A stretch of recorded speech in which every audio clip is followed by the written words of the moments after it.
Now, you had so many designers sort of take you on as a muse in a lot of ways.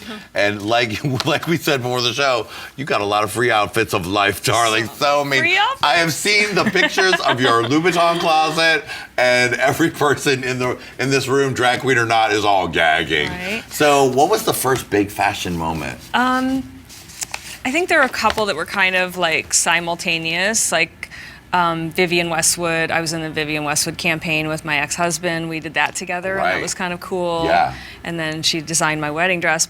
And then I think around the same time, the first big fashion pictorial I did was I got to go into the Gaultier archives. Wow. And pick like all the original first bullet bra dress, like all the greatest hits of all of the archives, and do a pictorial for Flaunt magazine. And it was kind of like the first, and it doesn't really get better than that, actually, when I think about it. Like, exactly. I went to Paris, I got to go in the archives, try everything on that I liked, cherry pick what I liked, and that was kind of a moment. And then I was on the runway, I guess 3 times for Gaultier, maybe 4. Right. So, and it's like Westwood and Gaultier and John Galliano, like those are all kind of my icons, you know, the people that I think we have the same obsessions. Yeah, I mean, you know, they all those little details that are often featured in your looks. Yeah, and then like I mentioned, performing for the Louis Vuitton thing when Marc Jacobs and I were like, you know, I was doing a lot of their parties, and that kind of suddenly after that there was this snowball effect of like me doing Cartier events and all these like suddenly different big everyone like, with huge budgets are coming, and you can do back in the day when there were huge party budgets. It's like they've like closed up the purse strings on a lot of that stuff, but we used to have the best time. Like I remember when I was in New York, there was some show you had done. It was the huge cocktail glass, and all the things had been flown in, and all the money was falling from the ceiling at that time, honey. Rhinestones galore. Rhinestones galore. Now, there was a great story you talked about where you were with Christian Louboutin, right? You got to meet him. How did you end up meeting him? I met him when I was performing for this event at like the British Museum or something. It was very strange, and afterwards I met him for a second, but he was very quiet, and like I was like, oh, maybe he doesn't speak English very well. And then we kind of set up this blind date in Paris, and I went to meet him, and we just like hit it off, and we've been really close friends ever since. He's like one of the funniest people on the planet. Now, there's a great story you talk about having a drink with him, and you see Lauren Bacall across the room, which is the gag of life. Tell me all about it. I mean, I was holding my fork, and we were talking. It was just me and him, and I suddenly just went, and he was like, what's wrong? What's wrong? I go, oh. And he was like, oh my God, you just saw Lauren Bacall. And he's like, listen, she's gonna come over here. Don't talk to her. She's not fond of young women, blah, blah, blah. Don't like look her in the eye kind of thing. I was like, okay. Oh my God. So then I get her. She's not fond of young women. I was like, okay, don't look her in the eye. It's fine. So she gets up, and I see her walking toward me. And on the way, though, the most amazing thing happens. Karl Lagerfeld was walking in. Wow. It's crazy. And he kind of clipped her shoulder, and she was like, excuse you, like in this Hollywood way. Like, I don't know still why they didn't like know each other or whatever. Right. But it was the strangest thing. And then she like, you know, shook that off, and she leans down and looks me right in the eye, looked right into the table like this. She goes, excuse me for interrupting your dinner. And then takes a breath and then starts talking to him, and I was like, oh my God, that was the best. That is so just amazing. You know, to have her like lean in, like right in the eye. Just dying, yeah. Oh, what other? Well, you must have met so many of those, like whoever the vestiges of that sort of bygone era of Hollywood. Yeah. I mean, I wish I'd met more and like pursued more. You know? I wish I'd like, you know, had the audacity to try to meet, you know, like Lily St. Cyr, and then, you know, then before she passed in the 90s, and but I met Elizabeth Taylor, and you know, there was, I had definitely, you know, some of those great moments, Leslie Caron, you know, Lynn Renaud, like some of those great 50s icons for sure. Tell me about your makeup. Now, one thing that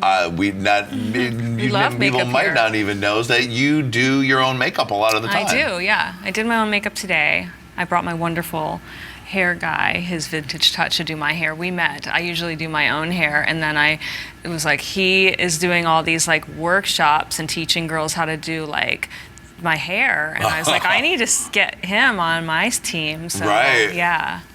And he loves the show. He was like, I'll come do your hair because I'm coming to Hey Qween. Amazing. I was like, okay. I love it. Yeah. Now, do you feel a lot of pressure to always look like you've come out of a diamond jewel box of glamour every second? Well, I mean, I don't get like, this is like, full power glamour. I think I'm operating at like 90% right now. Okay. Not 110%, but 90%.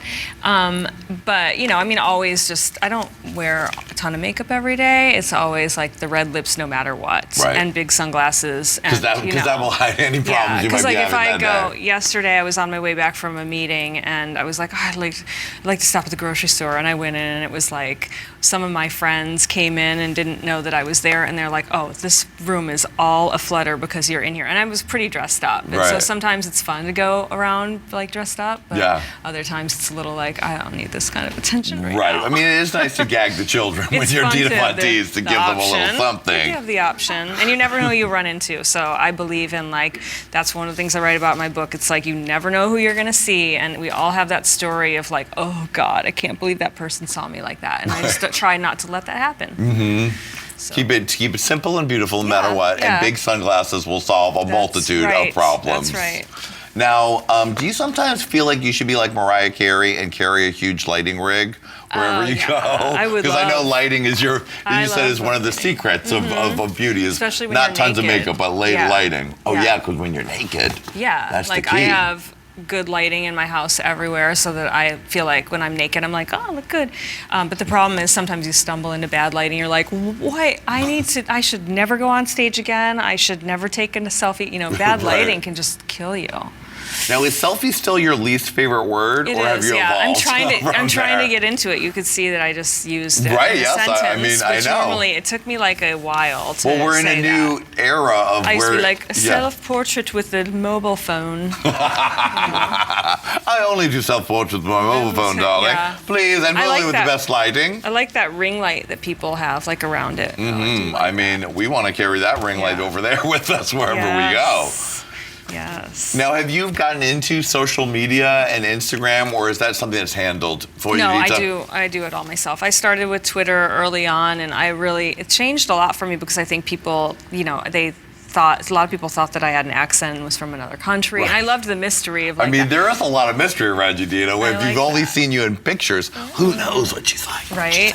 But no, I do all my social media myself. In fact, anytime that I pass it to somebody else to do, I'm like, oh no, you can't do it. Because I'm also kind of like a grammar queen too. Because it's one thing I was really good at when I was in school. I think that's an exclusive, Lady Red. Dita Von Teese is a grammar queen. I am. I mean, I don't like go correcting people's grammar, except for like when I'm tweeting or something, I'll correct their paper. Right, and you can't have where it goes out there. You can't have someone giving you your in the wrong way, honey. You're Dita. No. What are the other things in the book that you're trying to pass on to women and queens of the world about the sort of philosophy of eccentric glamour?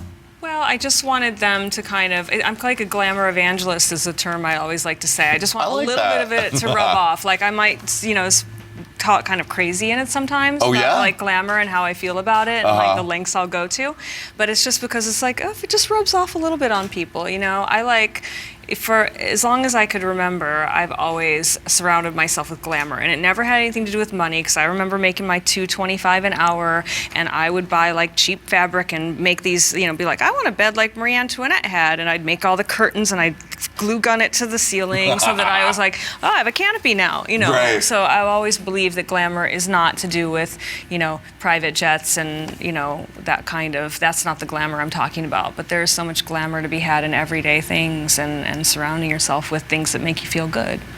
What are the top few secrets that you thought you would never reveal that are in this Your Beauty Mark?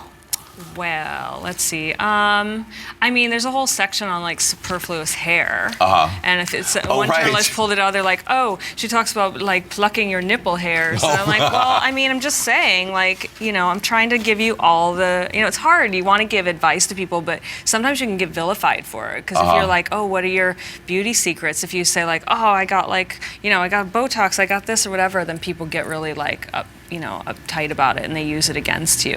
That's one thing I hate is like I always like I tell a great story about Sharon Stone and her asking me like what my secrets were and what she told, and I write in there what they were, and us like trading beauty secrets. But I love like when you can do it aside. And I just wish that it were easier if the media made it easier for women to share their secrets without other people being like, oh, no, now she's no good because it's not real or whatever. Right, she had a nipple hair, so it's all over. Yeah. She's no longer the queen of glamour. No, like who has that? The Daily Mail says Dita's nipple hair ruins it all. Right.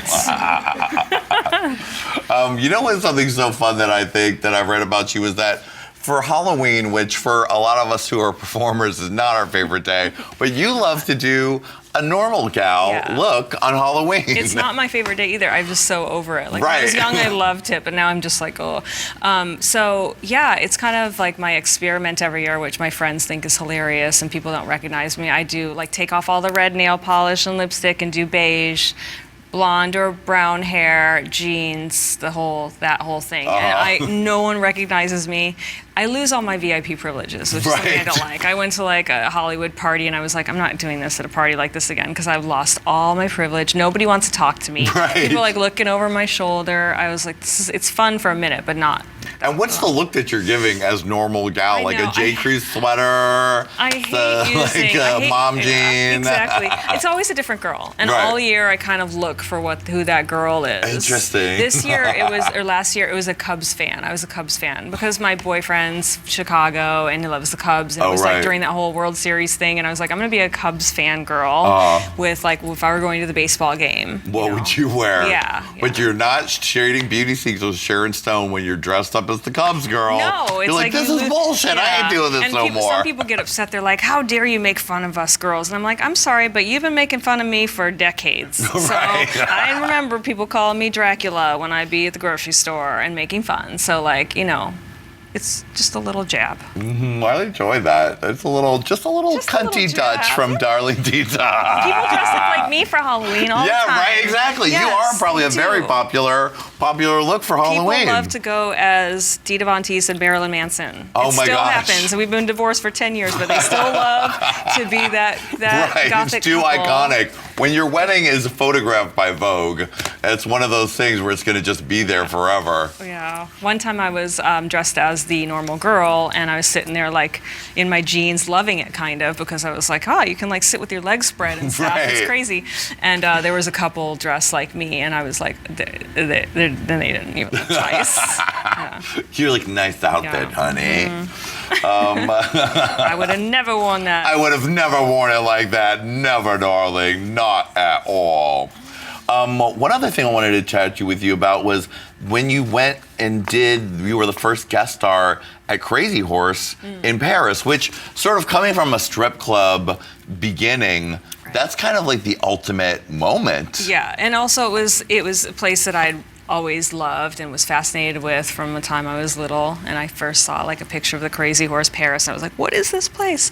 All nude, but like it's held in such high revere by like the people of France. And like a rite of passage. Yeah, for like a lot of young men. And so I was friends with the one of the founders' children who owned it, and I used to go all the time. Like if I were in Paris, I'd go every night and like watch the show over and over and over.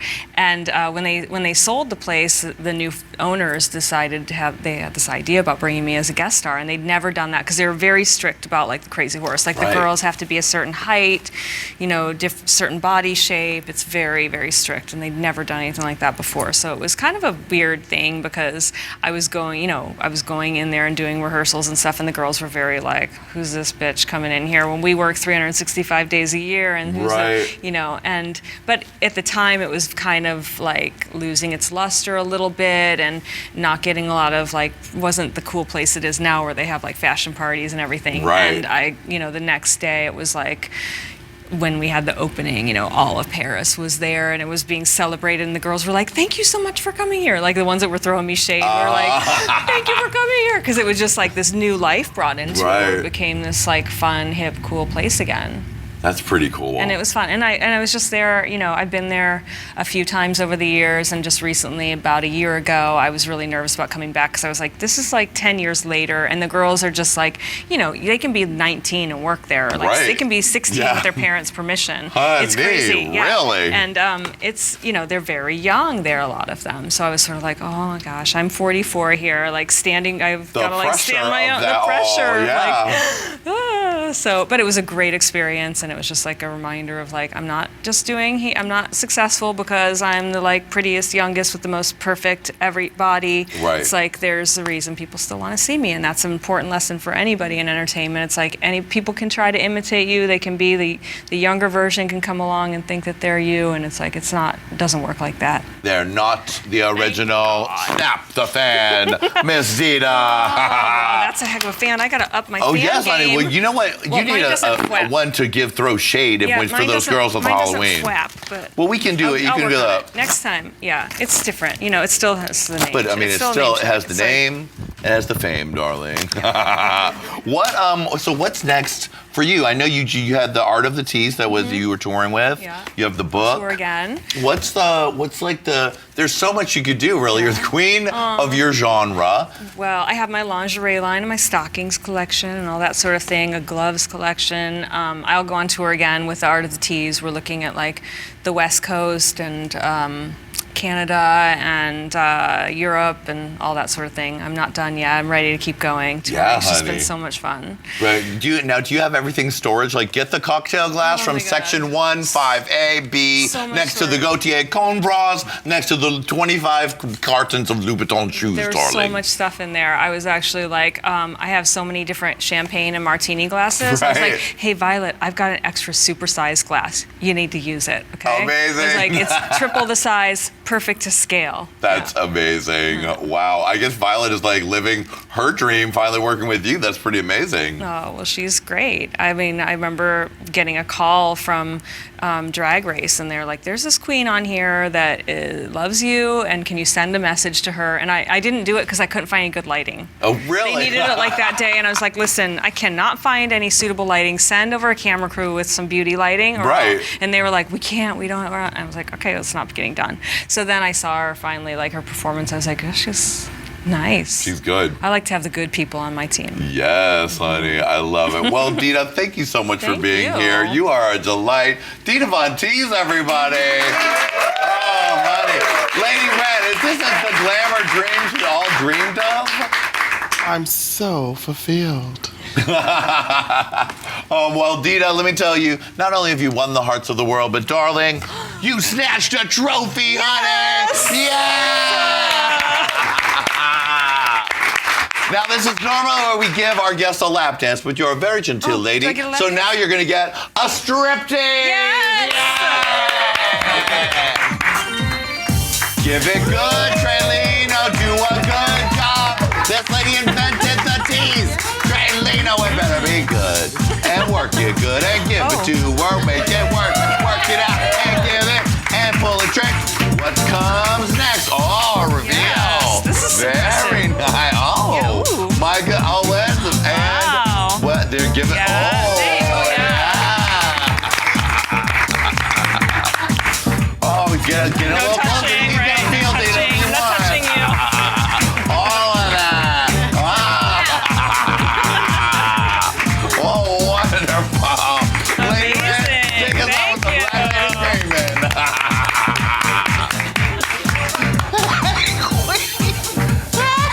Thank you. You get one of those every day? Oh, yeah. Dita's enjoying this lap dance. She's liking it. That's right. Wendy, oh, you never thought you'd see this. Getting a little close and close. All right. Thank you, Carlino. All right, my little gay babies. We are not done with Dita. On the after show on Look at Her, she's going to be looking at all the stars she's been working with, sipping a little tea, and maybe even throwing a little shade. Thank you, Lady Red. Thank you, Wendy. And mostly, thank you, Dita, you beautiful angel. Mwah. Thank you. Thank you all so much. We'll see you next time on Hey Qween. Bye, baby.